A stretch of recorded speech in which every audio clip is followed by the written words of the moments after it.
صل على سيدنا ومولانا محمد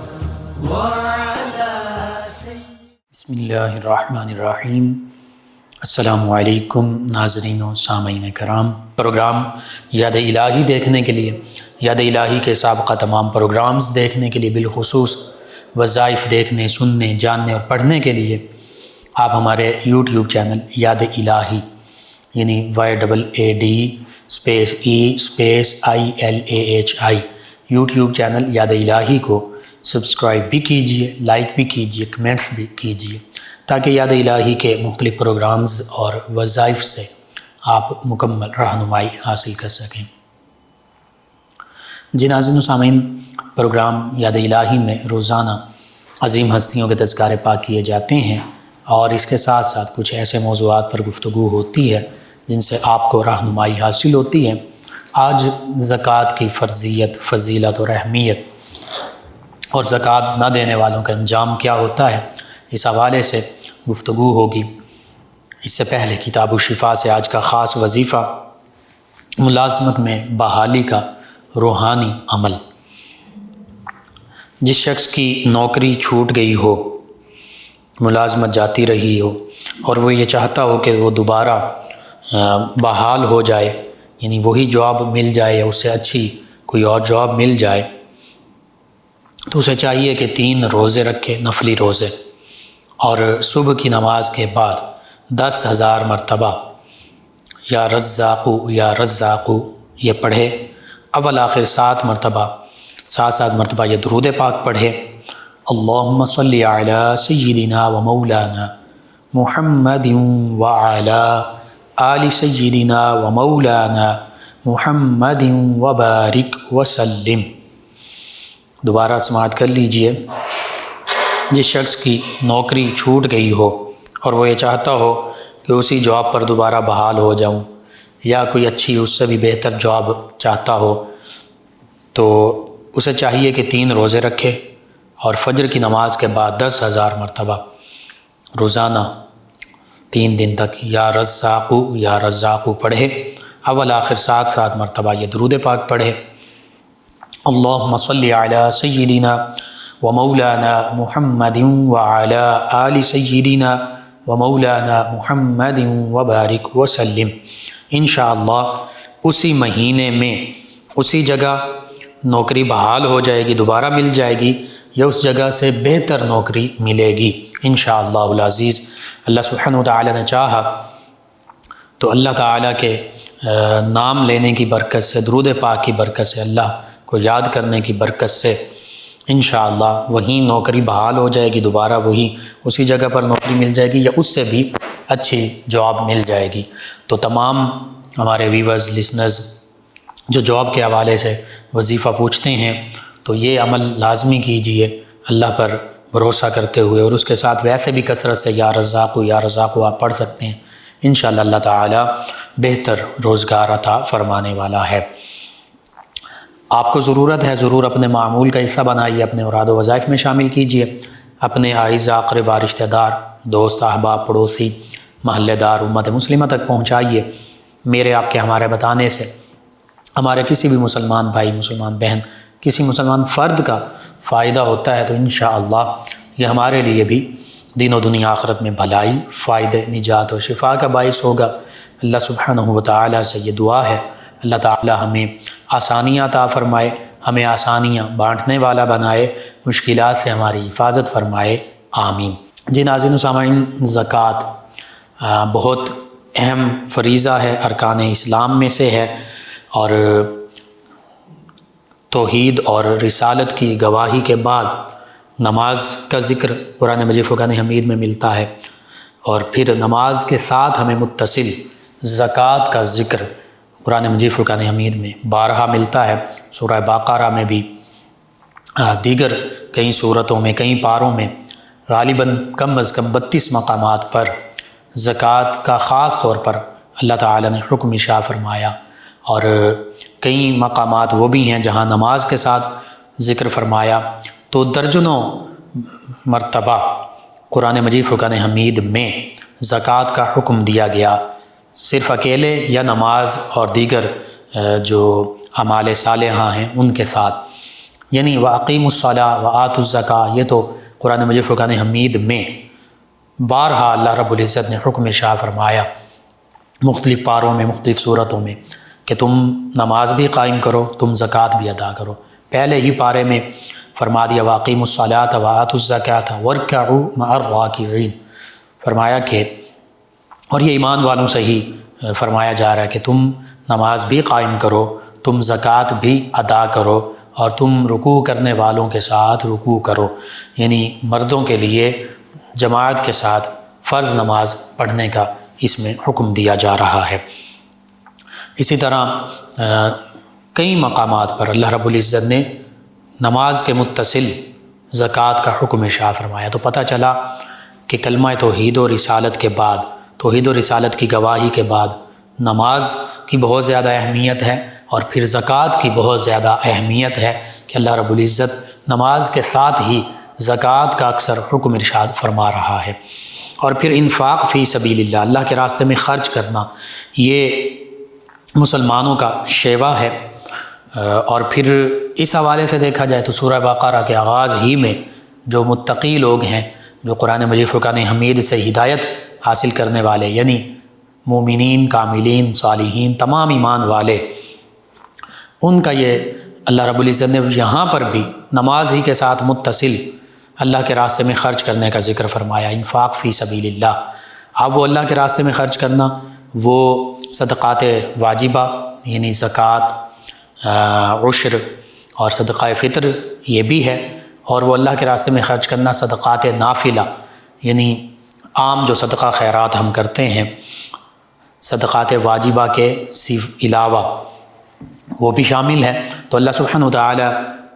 سورہ بقرہ کے آغاز میں ہی ارشاد فرماتا ہے بسم اللہ الرحمن الرحیم الف لام میم ذالک الکتاب لا ریب فیہ ھدی للمتقین. فرمایا الف لام میم حروف مقطعات، اللہ ورسولہ اعلم، اللہ اور اس کے رسول مکرم صلی اللہ علیہ وآلہ وسلم ان حروف مقطعات کے معانی بہتر جانتے ہیں، زیادہ جانتے ہیں. ذالک الکتاب، یہ کتاب قرآن مجید فرقان حمید، فرمایا لا ریب فیہ، یہ وہ کتاب ہے اس میں کسی قسم کے شک و شبے کی گنجائش بھی نہیں، کوئی اس میں شک و شبہ نہیں ہے. یہ اللہ تعالیٰ کی طرف سے نازل کردہ منزل من اللہ ہے، اور اللہ کے حبیب صلی اللہ علیہ وآلہ وسلم پر نازل کی گئی. اور اس میں شک اس لیے بھی نہیں کہ انا نحن نزلنا الذکر و انا لہ لحافظون، بے شک ہم نے ہی اس نصیحت کو، اس کتاب قرآن مجید فرقان حمید کو، اس ذکر کو، اس بیان کو نازل فرمایا ہے، اور اللہ فرماتا ہے ہم ہی اس کی حفاظت فرمانے والے ہیں. یہ قرآن مجید فرقان حمید واحد کتاب ہے کہ جس کے نزول کا ذکر تو فرمایا ہی کہ ہماری طرف سے یہ نازل کی گئی ہے. باقی کتب سماویہ جو پہلے انبیاء و مرسلین علیہم الصلاۃ والتسلیم پر نازل ہوئی، صحائف نازل ہوئے، وہ بھی اللہ ہی کی طرف سے نازل شدہ ہیں، لیکن ان کے بارے میں یہ وعدہ نہیں فرمایا کہ ہم ان کی حفاظت فرمانے والے ہیں. قرآن مجید فرقان حمید کے بارے میں فرمایا کہ ہم ہی اس کی حفاظت فرمانے والے ہیں. اسی وجہ سے لا ریب فیہ، یہ لا ریب کتاب ہے، اس میں کوئی شک و شبہ کی گنجائش نہیں ہے، اس میں کسی قسم کی کوئی تبدیلی نہیں ہے، کوئی تحریف نہیں ہے، ایک نقطے، ایک زیر زبر پیش کی بھی کوئی تبدیلی نہ کر سکتا ہے، نہ کر سکا تھا، نہ کر سکے گا. بعض اوقات مختلف لوگ جیسے آج اس دور میں قادیانی قرآن مجید فرقان حمید میں تحریف، ترجمے میں تحریف کرنے کی کوشش کرتے ہیں، ترجمے یا مفہوم میں تحریف لوگ کر دیتے ہیں، لیکن قرآن مجید فرقان حمید کی آیات بینات میں کوئی تحریف نہیں کر سکتا. اگر کرنے کی کوشش بھی کرے تو وہ منظر عام پر آ جاتا ہے، وہ بے نقاب ہو جاتا ہے. اور یہ قرآن مجید فرقان حمید ایک ظاہری ذریعہ اس کی حفاظت کا یہ بھی ہے جو اللہ تعالیٰ کا فضل و کرم ہے کہ مسلمانوں میں بچے 5-5 7-7 سال 8-8 10-10 سال کے بچے اور چھوٹے چھوٹے بچے، وہ ایسے بچے بھی ہیں جو 4-4 ماہ میں بھی قرآن مجید فرقان حمید حفظ کر لیتے ہیں، یاد کر لیتے ہیں. تو یہ سینوں میں محفوظ ہیں، یہ بھی ایک ظاہری صورت ہے. پھر علماء جو قرآن مجید فرقان حمید کی گرامر کے مطابق، عربی گرامر کے مطابق قرآن مجید فرقان حمید کے اعراب، کلمات کلمات و طیبات، ان کی ایک ایک چیز کے حوالے سے مکمل جانتے ہیں، اور علماء کا یہ سلسلہ انشاءاللہ تا قیامت موجود رہے گا، حفاظ کا سلسلہ موجود رہے گا۔ تو اس لیے قرآن مجید فرقان حمید میں کسی قسم کا کوئی شک و شبہ نہیں۔ فرمایا ھدی للمتقین، یہ کتاب ہدایت ہے، لیکن متقی لوگوں کے لیے خاص طور پر یہ ہدایت کا سامان ہے۔ اور فرمایا متقی کون ہے؟ حقیقت میں تو متقی اولین مخاطب بھی صحابہ کرام علیہم رضوان ہیں، نبی رحمت صلی اللہ علیہ وآلہ وسلم کا گھرانہ، اور وہ ہستیاں جنہوں نے صحابیت کا بھی شرف پایا، اور پھر ان ہستیوں کے تصدق سے، صحابہ و اہل بیت کرام علیہم رضوان کے تصدق سے ہم گناہ گار بھی ہیں۔ تو ہمارے لیے بھی کتاب ہدایت ہے، ھدی للعالمین بھی ہے، تمام جہانوں کے لیے بھی یہ کتاب ہدایت ہے، لیکن تمام جہان والوں میں سے، یعنی تمام انسانیت، تمام جنات میں سے جو تقوی کا پیکر بنیں گے، جو اللہ سے ڈریں گے، اور اللہ سے ڈر کر ہر قسم کے تعصب کو دور کر کے اس کتاب ہدایت کو پڑھیں گے، ان کے لیے خاص طور پر یہ ہدایت کا سامان ہوگا، ایمان کا ذریعہ بنے گی یہ کتاب۔ لیکن جو اس کے برعکس معاملہ ہوگا، یضل بہ کثیرا ویہدی بہ کثیرا، اکثر اس سے گمراہ بھی ہو جاتے ہیں اور اکثر اس سے ہدایت بھی پا جاتے ہیں۔ تو ہدایت وہی پائیں گے جو ہدایت کے طلبگار ہوں گے، جو قرآن مجید فرقان حمید کو تعصب کی آنکھ سے نہیں پڑھیں گے، یعنی اس پر تنقید کرنے کے حوالے سے نہیں پڑھیں گے، جیسے غیر مسلمین اور مستشرقین اور قرآن مجید فرقان حمید پر اعتراضات اٹھانے والے صرف اس نظر سے پڑھتے ہیں کہ ہمیں اپنی سوچ کے مطابق، کہ ہمیں کوئی چیز ایسی مل جائے کہ ہم اعتراض کر سکیں، ہم انگلی اٹھا سکیں۔ لیکن اگر کوئی اس نیت، ایسے لوگوں کے تو ہدایت نہیں ملے گی، لیکن جو اس نیت سے پڑھتا ہے، چاہے وہ غیر مسلم بھی ہے، کہ مجھے ہدایت کا سامان مل جائے، اور ایسے لوگ موجود ہیں، سینکڑوں موجود ہیں جنہوں نے قرآن مجید فرقان حمید کو پڑھا، مختلف مذاہب، ہندو، سکھ، عیسائی، یہودی، لادین، سیکولر لوگ بھی، جنہوں نے قرآن مجید فرقان حمید کو اپنی اپنی زبانوں میں ٹرانسلیشن، ترجمے کو پڑھا، سمجھا، تو اللہ تعالیٰ نے انہیں ہدایت عطا فرما دی۔ تو یوں قرآن مجید فرقان حمید کتاب ہدایت ہے، بالخصوص متقی لوگوں کے لیے۔ فرمایا متقی کون ہیں؟ الذین یؤمنون بالغیب، جو غیب پر ایمان لاتے ہیں، ویقیمون الصلاۃ، جو نماز قائم کرتے ہیں،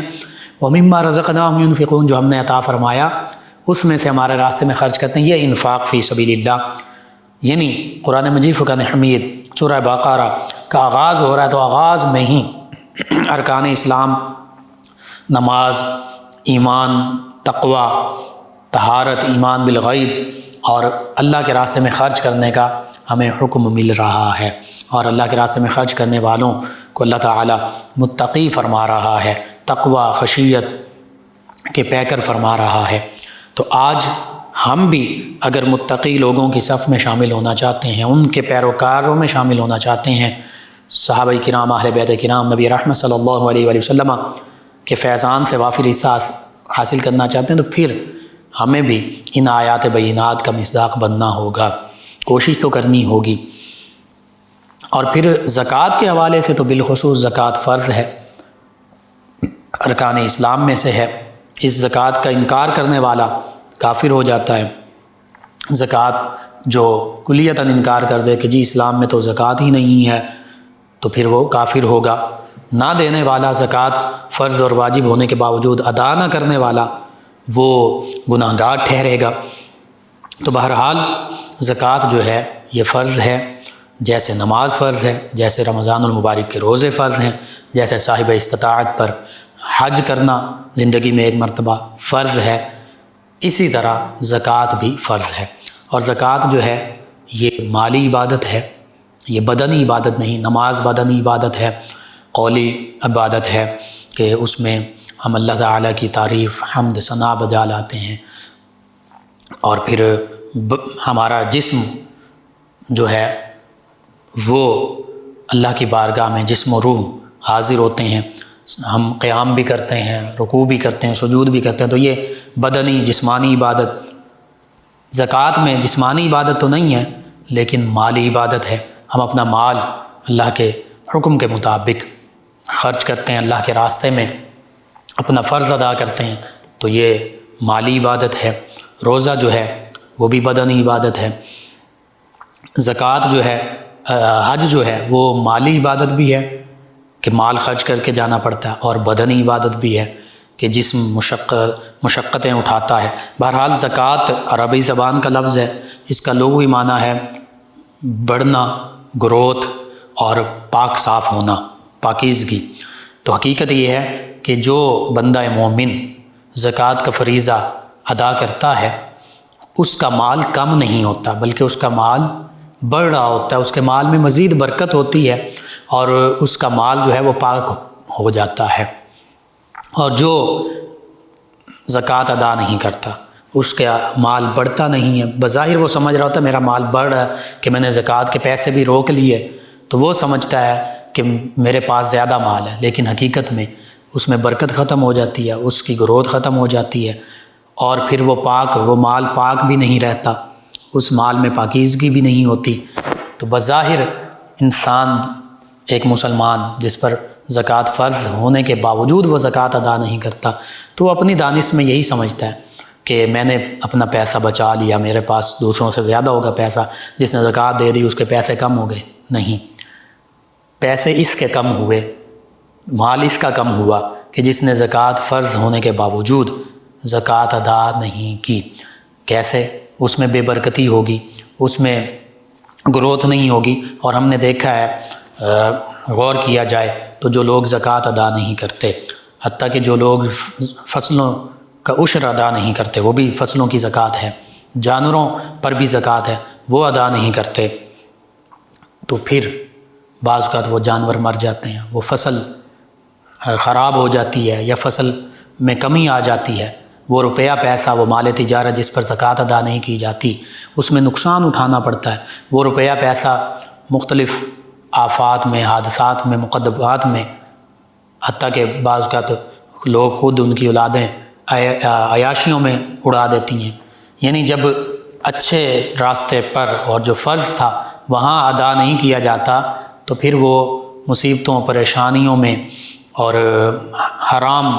ناجائز کاموں میں استعمال ہو رہا ہوتا ہے، اور پھر وہ بے سکونی کا باعث بنتا ہے، برکت ختم ہو جاتی ہے، پاکی ختم ہو جاتی ہے۔ تو اس لیے ہاں، جو لوگ زکوٰۃ ادا کرتے ہیں صحیح طریقے سے، اسلام کے عائد کردہ طریقے کے مطابق، آپ ان سے ملیے، ان سے پوچھئے، وہ سکون میں بھی ہوتے ہیں، انہیں چین اطمینان بھی حاصل ہوتا ہے، اور ان کے مال میں اللہ تعالیٰ برکتیں بھی عطا فرماتا ہے، ان کا مال حقیقی معنوں میں بڑھ رہا ہوتا ہے اور وہ مال پاک صاف ہو جاتا ہے۔ جو زکوٰۃ نہیں ادا کی جاتی اس مال میں پاکیزگی نہیں ہوتی، یعنی وہ مال پھر پاکیزہ کاموں میں صرف نہیں ہوگا، وہ دلی اطمینان، چین اور سکون اس سے حاصل نہیں ہوگا، اور پھر ایسے لوگ جو زکوٰۃ ادا نہیں کر رہے ہوتے، جو فصل کا عشر، جانوروں کی زکوٰۃ نہیں دے رہے ہوتے، جان بوجھ کر نہیں دے رہے ہوتے، بالآخر ایک وقت آتا ہے کہ آہستہ آہستہ وہ مال کم ہوتا، بے برکتی ہوتی، نقصانات ہوتے ہوتے وہ ان کے ہاتھ سے ہر چیز ضائع ہو جاتی ہے۔ وجہ صرف یہی ہے کہ انہوں نے اپنے مال تجارت سے، روپیہ پیسہ، سونا چاندی پر زکوٰۃ عائد ہو چکی تھی، جانوروں پر، فصل پر تو وہ زکوٰۃ ادا نہیں کی تھی۔ آپ غور کر لیجئے، عام طور پر ہم سمجھ رہے ہوتے ہیں کہ پتہ نہیں کیا واجرہ ہو گیا، کیا مسئلہ ہو گیا، بڑے بڑے مالدار لوگ بھی کہ نقصانات ہو رہے ہیں یا دیوالیہ ہو گیا، تو اس کے پیچھے کہیں نہ کہیں یہ وجہ موجود ہوگی کہ زکوٰۃ نہیں دی تھی، مال تجارت میں سے، سونے کی، چاندی کی، روپیہ پیسہ کی، پراپرٹی جو بیچنے کے لیے تھی، جو کاروبار کے طور پر تھی اس کی، اور پھر جو بینک بیلنس تھا اس پر، یہی وجوہات ہوتی ہیں۔ آپ اس پر گہرائی سے غور کریں تو یہی معاملات سامنے آتے ہیں۔ بہرحال اسلام کا اہم رکن ہے،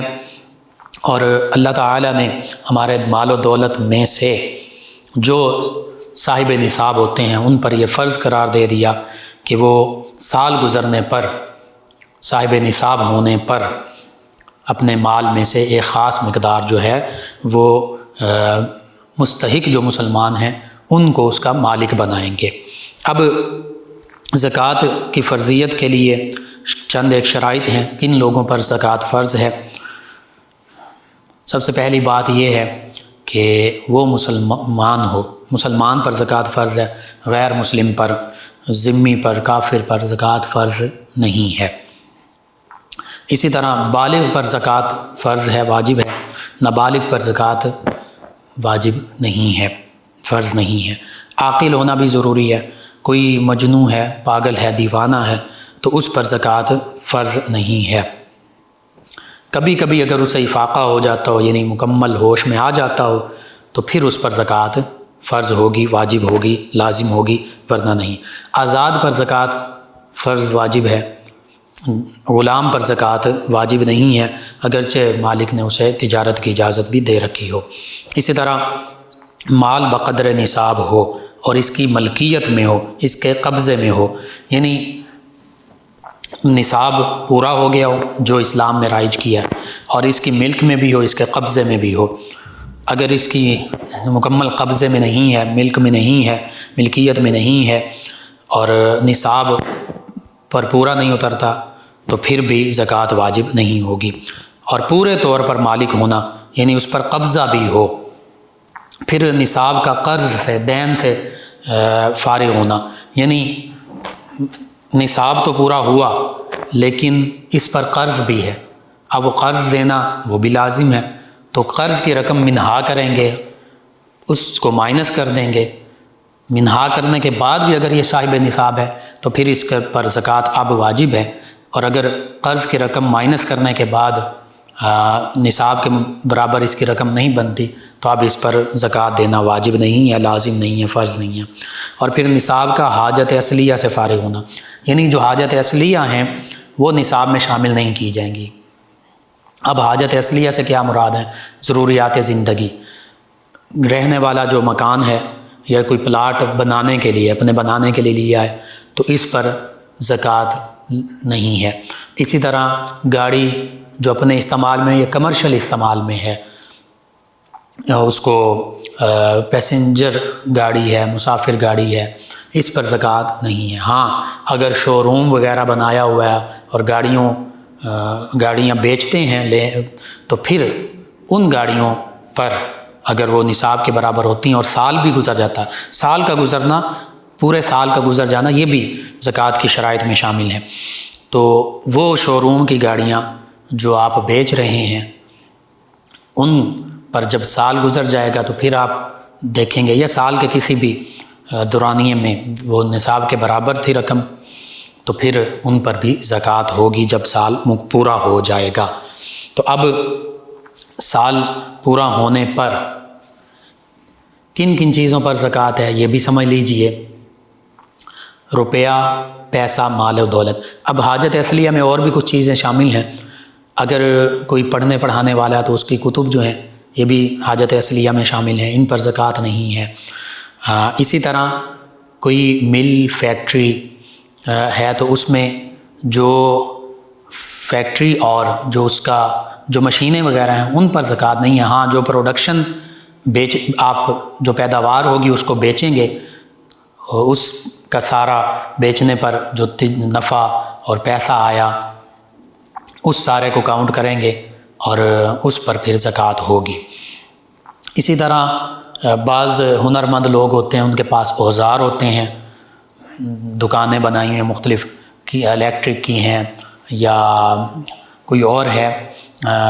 ویلڈر ہے، کوئی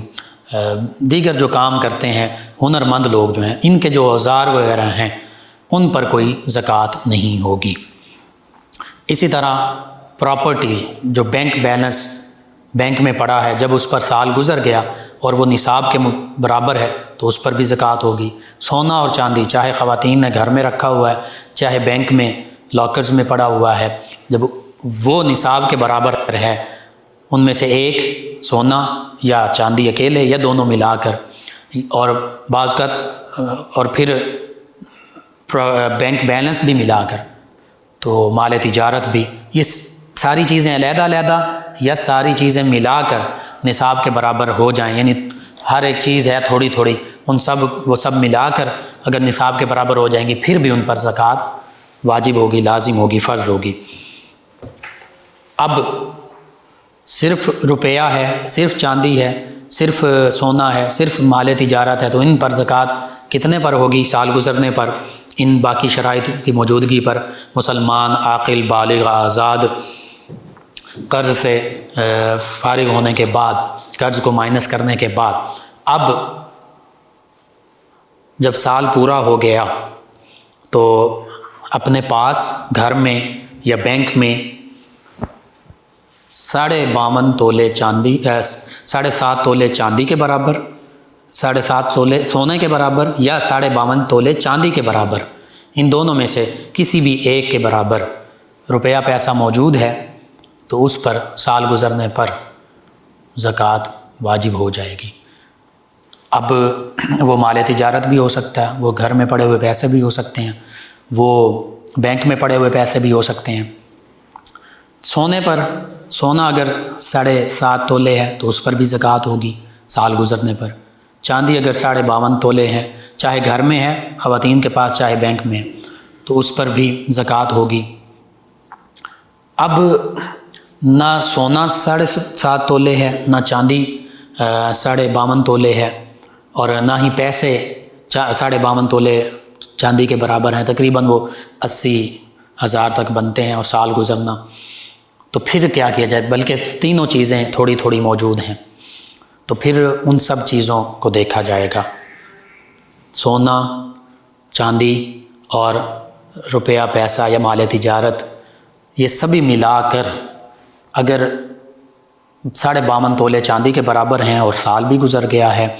اور جب سال پورا ہو گیا ہے تو اس موقع پر یہ چیزیں موجود ہیں،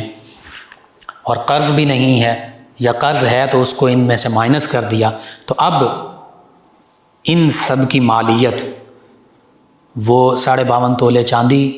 کی جو مالیت ہے اس کے برابر بن جاتی ہے، تو پھر ان سب پر بھی سب کو اکٹھا لیں گے، سب پر اکٹھی زکوٰۃ ہوگی۔ اور اگر علیحدہ علیحدہ چیزیں ہیں تو اس کے مطابق زکوٰۃ ہوگی۔ اب زکوٰۃ کی پرسنٹیج کیا ہے؟ 40واں حصہ۔ سادہ لفظوں میں آپ سمجھیے کہ چاہے سونا ہے، چاندی ہے، مال تجارت ہے، روپیہ پیسہ ہے، پراپرٹی ہے، ان سب پر 40واں حصہ زکوٰۃ ہوگی، یا دوسرے معنوں میں پرسنٹیج کے حساب سے دیکھ لیجئے تو 2.5%، 2.5% زکوٰۃ ہوگی۔ تو اس حوالے سے ہم نے یہ دیکھنا ہے کہ ایک کامل سال، اور سال بھی شمسی سال نہیں دیکھا جائے گا بلکہ قمری سال دیکھا جائے گا اسلامی مہینوں کے حوالے سے۔ بالفرض آپ کے پاس مال آیا، آپ نے مال تجارت شروع کی، آپ نے مل فیکٹری بنائی، آپ کے پاس سونا چاندی آ گیا، آپ کے گھر میں پیسہ پڑا ہے، بینک میں آپ نے اکاؤنٹ کھلوایا اور اس میں بیلنس موجود ہے، تو اب یہ ساری ان کے آغاز سے کاؤنٹ کریں گے۔ جب بھی آپ نے فیکٹری لگائی، مال تجارت آپ کے پاس آیا، سونا چاندی آ گیا، خریدا آپ نے، روپیہ پیسہ بینک میں جمع کرنا شروع کیا، اکاؤنٹ کھلوایا، تو اب اس دن کے آغاز سے قمری مہینے کے مطابق دیکھیں گے جب پورا سال مکمل ہو جائے گا۔ بالفرض آپ نے رجب المرجب کی 25 تاریخ کو آپ نے شروع کیا، ان میں سے کوئی بھی چیز آپ کے پاس آئی اس سال 25 رجب المرجب، تو اگلے سال جب 25 رجب المرجب آئے گی، پورا سال جب گزر جائے گا تو پھر دیکھیں گے کہ ہمارے پاس بینک میں پیسے کتنے پڑے ہیں اکاؤنٹ میں، ہمارے پاس سونا کتنا پڑا ہے گھر میں یا لاکرز میں، چاندی کتنی پڑی ہے گھر میں یا لاکرز میں، جہاں بھی، اسی طرح مال تجارت کتنا ہے، تو ان چیزوں کو کاؤنٹ کریں گے۔ اور کسی کا قرض تو نہیں دینا، اگر قرض دینا ہے تو وہ دے کر اس کو مائنس کر کے پھر دیکھیں گے کہ اب 52.5 تولے چاندی کے برابر ہماری رقم یا ساری چیزیں ملا کر بنتی ہیں۔ اگر بنتی ہیں تو جتنا وہ مال ہوگا اس پر، سارے مال پر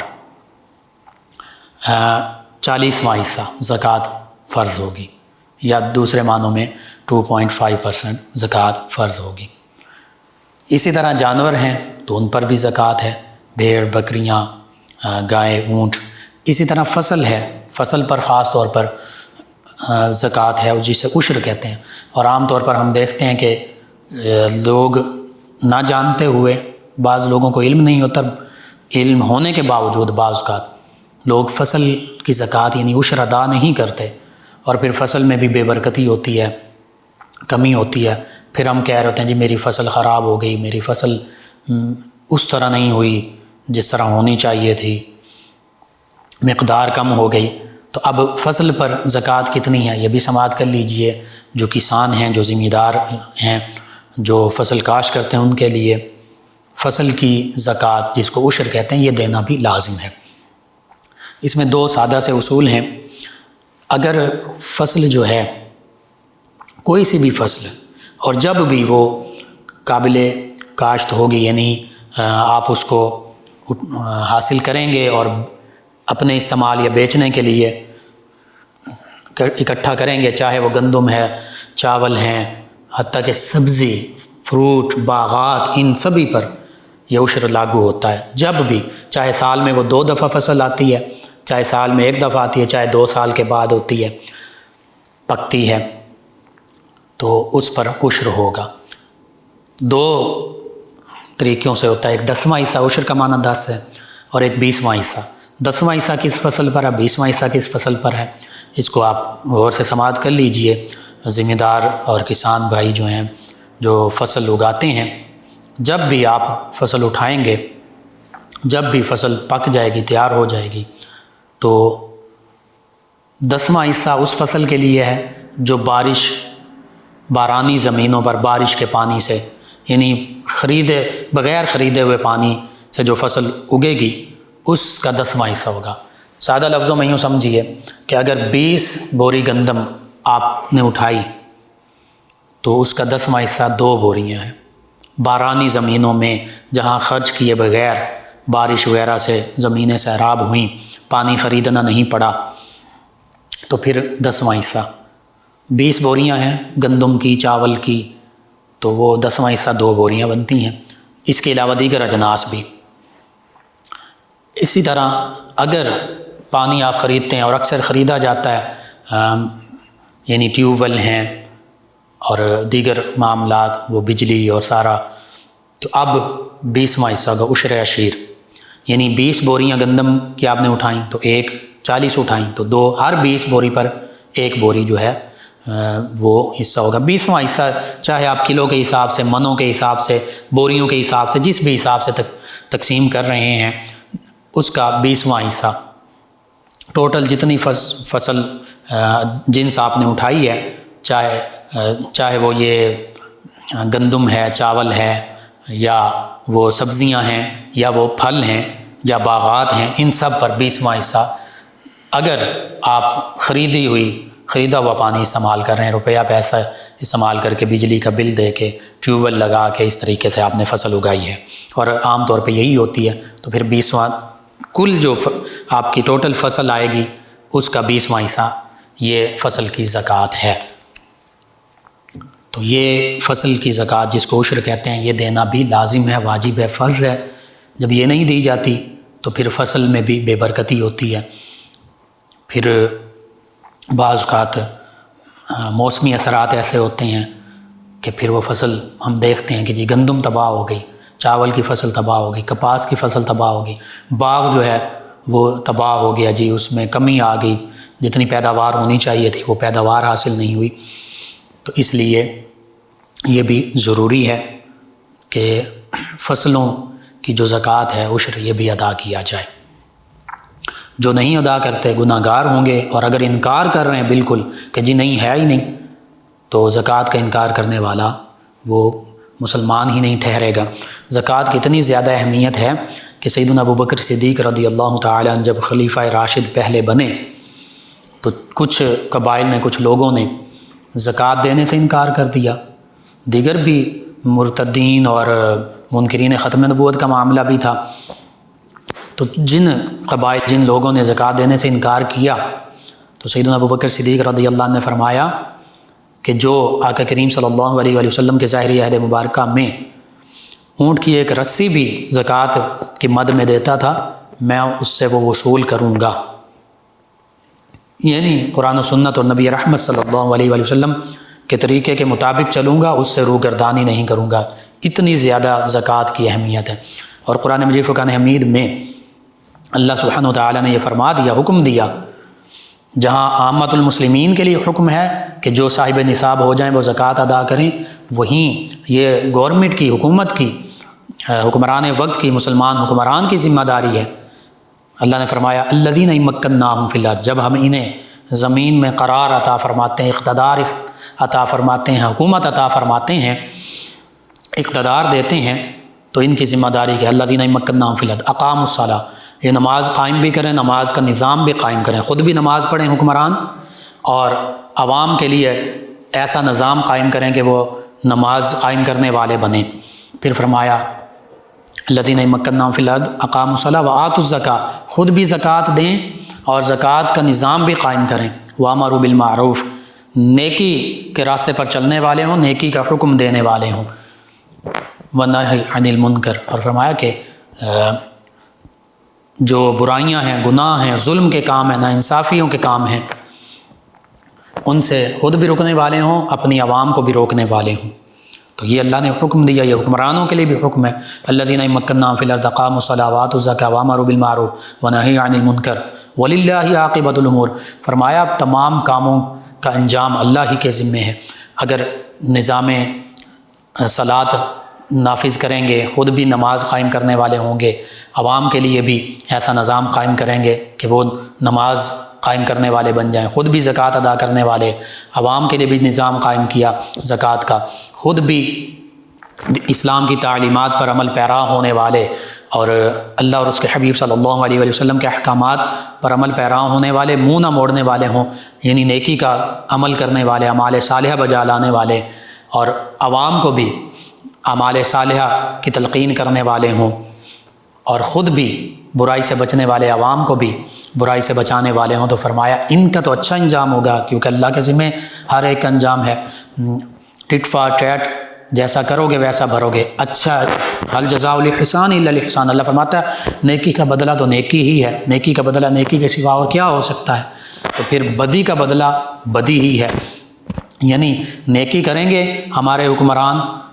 اور نظام صلاۃ اور زکوٰۃ قائم کریں گے تو اللہ تعالیٰ سے بہتر جزا، بہتر بدلہ پا لیں گے، اور اگر حکمران آنے وقت امت مسلمہ کے حکمران، پاکستان کے حکمران اس کے برعکس معاملہ کریں گے، نہ نظام صلاۃ و زکوٰۃ قائم کر سکیں، نہ نیکی کرنے والے ہوں، نہ نیکی کا حکم دینے والے ہوں، بلکہ برائی، گناہ، ظلم، ناانصافی کا ہزار کرم کرنے والے ہوں اور اس پر مائل ہوں، تو پھر ظاہری بات ہے برے عمل کا برا نتیجہ، برا انجام ہوگا۔ تو اس حوالے سے زکوٰۃ کا نظام قائم کرنے کا اللہ نے حکم دیا حکمرانوں کو بھی، تو اگر ہم زکوٰۃ کا نظام خود بھی مسلمان زکوٰۃ نہیں دیتے اور حکمران بھی زکوٰۃ کا نظام قائم نہیں کرتے تو پھر ہمیں اپنے برے انجام کی فکر کرنی چاہیے۔ وَلِلَّهِ عَاقِبَةُ الْأُمُورِ، اللہ تعالیٰ ہی تمام امور کا بدلہ دینے والا ہے۔ آج ہم نے، اور پھر جو زکوٰۃ دے رہا ہے یہ ذہن میں رکھیے، تملیک بھی شرط ہے، جس کو زکوٰۃ دی جا رہی ہے اس کو مالک بنایا جائے گا، اس کو روپیہ، پیسہ، سونا، چاندی، وہ نقد جنس دی جائے گی اس میں، اور پھر اس کو مالک مکمل بنا دیا جائے گا کہ یہ تمہارا ہے۔ ہاں بتا دیں پھر بھی ٹھیک ہے، نہ بتائیں، بتانا ضروری نہیں ہے کہ یہ زکوٰۃ ہی کا پیسہ ہے، اور اس کی عزت نفس کو بھی مجروح نہیں کرنا۔ اللہ فرماتا یا ایھا الذین آمنوا لا تبطلوا صدقاتکم بالمن والاذی، کہ اپنے صدقات کو احسان جتلا کر اور تکلیف دے کر باطل مت کرو، ضائع مت کرو۔ بعض اوقات انسان زکوٰۃ بھی دے دیتا ہے، عشر بھی دے دیتا ہے، صدقہ فطر بھی دے دیتا ہے، صدقات واجبہ، بعض کا صدقہ خیرات بھی کر رہا ہوتا ہے، لیکن ساتھ جتا رہا ہوتا ہے، احسان جتا رہا ہوتا ہے، تکلیف دے رہا ہوتا ہے۔ بعض اوقات وہ ضرورت بھی نہیں ہوتی، چھوٹے چھوٹے معاملات پر فوٹو سیشن کیے جا رہے ہوتے ہیں، اور اگلا شخص جو مستحق تھا وہ شرمندہ ہو رہا ہوتا ہے، اس کی عزت نفس مجروح ہو رہی ہوتی ہے، وہ اس کو زمین کے گڑھے میں گرایا جا رہا ہوتا ہے، تکلیف پہنچائی جا رہی ہوتی ہے۔ تو اللہ فرما رہا ہے ایسا معاملہ نہیں۔ ہاں جہاں لوگوں کی ترغیب کے لیے اگر ہے، ترغیب کے لیے کہیں ایک آدھ کوئی ایسا معاملہ ہے، تصویر کھینچ لی، تو صرف ترغیب کے لیے بہتر ہے وہ بھی نہ کیا جائے، لیکن اگر ترغیب کے لیے لوگوں کے سامنے آپ دے رہے ہیں، دیجئے، سامنے بھی دے سکتے ہیں، پوشیدہ ہاتھ سے دیں گے، چھپ کر دیں گے تو وہ زیادہ بہتر ہے، یعنی وہ صدقہ وہ اللہ کے راستے میں خرچ کرنا کہ دایاں ہاتھ دے بائیں ہاتھ کو خبر نہ ہو، یہ زیادہ فضیلت والا ہے۔ بہرحال اس بندہ مومن کا یہ حق ہے، ہمیں احسان نہیں کر رہے، جو صاحب نصاب ہے وہ احسان نہیں کر رہا ہوتا، وہ اپنا فرض ادا کر رہا ہوتا ہے، تو اسے یہ سوچنا چاہیے کہ اللہ تعالیٰ نے مجھے یہ توفیق بخشی کہ میں یہ اپنا فرض ادا کر رہا ہوں، اور جو لے رہا ہے اس پر احسان نہیں ہے، وہ اس کا حق تھا، وہ اپنا حق وصول کر رہا ہے۔ تو اس چیز کو ذہن میں رکھا جائے، تملیک یعنی مکمل مالک بنا دیا جائے۔ پھر جو زکوٰۃ ادا نہیں کرتے، والذین یکنزون الذھب والفضة ولا ينفقون فی سبیل اللہ فبشرهم بعذاب علیم یوم یحمى علیہا فی نار جہنم فتکوی بہا جباہہم وجنوبہم وظہورہم ھذا ما کنزتم فذوقوا۔ فرمایا سورۃ التوبہ کی آیات بینات ہیں، فرمایا کہ جو لوگ مال، سونا، چاندی اس کو دبا کر رکھتے ہیں، اس پر زکوٰۃ ادا نہیں کرتے، اللہ کے راستے میں اسے خرچ نہیں کرتے، صدقہ خیرات نہیں کرتے، اور بالخصوص زکوٰۃ واجب ہو گئی، لازم ہو گئی، فرض ہو گئی تو وہ ادا نہیں کرتے، تو فرمایا ایسے لوگوں کو دردناک عذاب کی بشارت دے دو، خبر سنا دو، اور یہ مال، یہ سونا چاندی پگھلایا جائے گا، ان کا توق بنایا جائے گا، اور پھر اس سونا چاندی، اس مال سے جس پر زکوٰۃ نہیں دی تھی، جو اللہ کے راستے میں خرچ نہیں کیا تھا، ان کے پیٹھوں کو، ان کے پیشانیوں کو داغا جائے گا، اور کہا جائے گا کہ یہ تمہارا وہ مال ہے جسے تم دبا کر رکھتے تھے، جس پر تم زکوٰۃ ادا نہیں کرتے تھے، جس پر تم عشر ادا نہیں کرتے تھے، یہ وہ سونا چاندی، وہ مال ہے، اور اب اس عذاب کا مزہ چکھو۔ تو یہ اللہ نہ کرے ہم ان لوگوں میں شامل ہوں کہ جو روپیہ، پیسہ، سونا چاندی، اس پر زکوٰۃ واجب ہونے کے باوجود، فرض ہونے کے باوجود اس کو دبا کر رکھتے ہیں۔ تو اس وعید سے ہمیں عبرت پکڑنی چاہیے، کہیں اللہ نہ کرے ہم اس وعید کی پکڑ میں نہ آ جائیں، اور اس کو سامنے رکھتے ہوئے جن پر زکوٰۃ واجب ہے، لازم ہے، وہ لازمی زکوٰۃ ادا کریں، چاہے فصل پر ہے، چاہے جانوروں پر ہے، چاہے سونا چاندی پر ہے، چاہے مال تجارت پر ہے، چاہے بینک بیلنس پر ہے، چاہے گھر میں پیسے رکھتے ہیں، لازمی زکوٰۃ ادا کیجیے۔ اللہ سبحانہ و تعالی ہمیں آخرت کے عذاب سے محفوظ رکھے، ہمیں دنیا میں ہی اپنے تمام احکامات پر ہونے والا بنائے، اور اسلام کی تعلیمات کو ہمیں اپنانے والا بنائے، دل و جان سے اپنانے والا بنائے۔ بعض لوگ بہت ہی یوں سمجھیے بے حسی کے ساتھ کہہ دیتے ہیں جی یہ تو زکوٰۃ ہے۔ یہ اسلامی ایک نظام ہے، اس کو یعنی ٹیکس، زکوٰۃ جو ہے اس کو ٹیکس ہے، جابرانہ ٹیکس ہے، جو اسلام سے جنہیں تکلیف ہے، بظاہر وہ اپنے آپ کو مسلمان بھی کہتے ہیں، کچھ لوگ ایسے موجود ہیں لبرل، سیکولر، تو پھر انہیں سوچنا چاہیے ان کا انجام کیا ہے۔ یہی آیت مبارکہ اپنے سامنے رکھیں، اور حدیث مبارکہ میں بھی ایسا مال گنجے صاحب کی صورت میں گلے کا توق بن جائے گا، اور یہ مال پھر آخرت میں کسی کام نہیں آئے گا، دنیا سے بھی چلے جانے کے بعد قبر میں بھی کام نہیں آئے گا۔ ایسا مال جس پر زکوٰۃ نہیں دی جاتی، پھر وہ جب چھوڑ کر جاتے ہیں تو بچے اس پر،